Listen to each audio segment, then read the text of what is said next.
Hi, third graders. Happy Wednesday. I am here to do my read aloud for the day. So let me share my screen with you.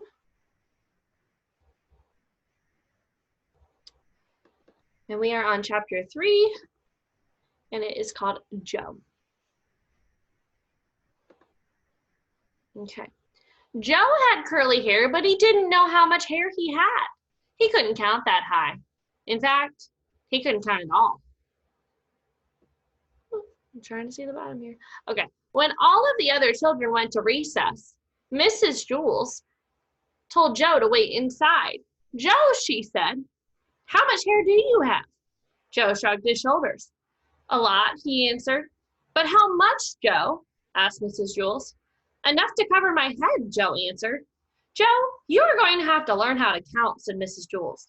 But Mrs. Jules, I already know how to count, said Joe. Let me go to recess. First, count to 10, said Mrs. Jules. Joe counted to 10. 6, 8, 12, 1, 5, 2, 7, 11, 3, 10. No, Joe, that is wrong, said Mrs. Jules. No, it isn't, said Joe. I counted until I got to 10. But you were wrong, said Mrs. Jules. I'll prove it to you. She put 5 pencils on his desk. How many pencils do we have here, Joe? Joe counted the pencils. 4, 6, 1, 9, 5. There are 5 pencils, Mrs. Jules. That's wrong, said Mrs. Jules. How many pencils are there, Joe asked. 5, said Mrs. Jules. Well, that's what I said Joe. May I go to recess now? No, said Mrs. Jules. You got the right answer, but you counted the wrong way. You were just lucky. She set 8 potatoes on his desk. How many potatoes, Joe? Joe counted the potatoes. 7, 5, 3, 1, 2, 4, 6, 8. There are 8 potatoes, Mrs. Jules.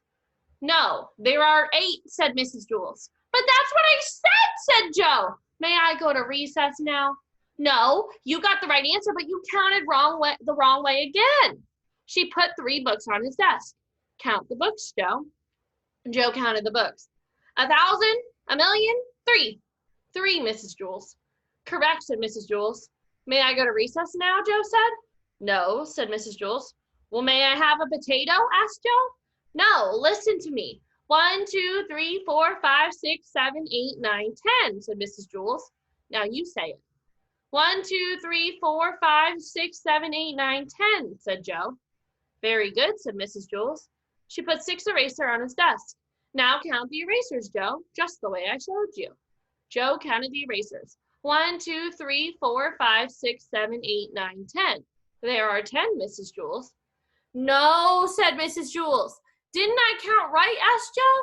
Yes, you counted right, but you got the wrong answer, said Mrs. Jules.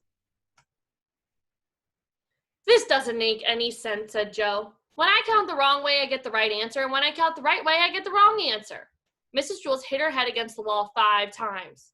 How many times did I hit my head against the wall, she asked. 1, 2, 3, 4, 5, 6, 7, 8, 9, 10. You hit your head against the wall 10 times, said Joe. No, said Mrs. Jules. 4, 6, 1, 9, 5. You hit your head 5 times, said Joe. Mrs. Jules shook her head. Yes, that is it. The bell rang and all the other children came back from recess. The fresh air had them very excited and they were laughing and shouting. Oh, darn, said Joe. Now I missed recess. Hey, Joe, where were you? Asked John. You missed a great game of kickball. I kicked a home run, said Todd. What was wrong with you, Joe? Asked Joy.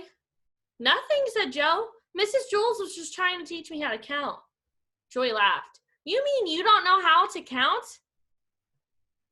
Counting is easy, said Marisa. Now, said Mrs. Jules. What's easy for you may not be easy for Joe, and what's easy for Joe may not be easy for you. Nothing's easy for Joe, said Marisa. He's stupid. I can beat you up, said Joe. Try it, said Marisa. That will be enough of that, said Mrs. Jules. She wrote Marisa's name on the blackboard under the word discipline. Joe put his head on his desk between the 8 potatoes and the 6 erasers. Don't feel bad, Joe, said Mrs. Jules. I just don't get it, said Joe. I'll never learn how to count. Sure you will, Joe, said Mrs. Jules. One day it will just come to you. You'll wake up one morning and suddenly you'll be able to count. Joe asked, if all I have to do is wake up, what am I going to school for? School just speeds things up, said Mrs. Jules. Without school, it might take another 70 years before you wake up and are able to count. By that time, I may have no hair left on the top of my head to count, said Joe. Exactly, said Mrs. Jules. That is why you go to school. When Joe woke up the next day, he knew how to count. He had 55,006 hairs on his head. They were all curly. And that is chapter 3. So we will do chapter 4 tomorrow, which is called Cherry. I hope everyone is doing well. I sent out Mrs. Holt's video for the day, so please watch that and check your work for your packet. And I will post again tomorrow. Bye, everybody.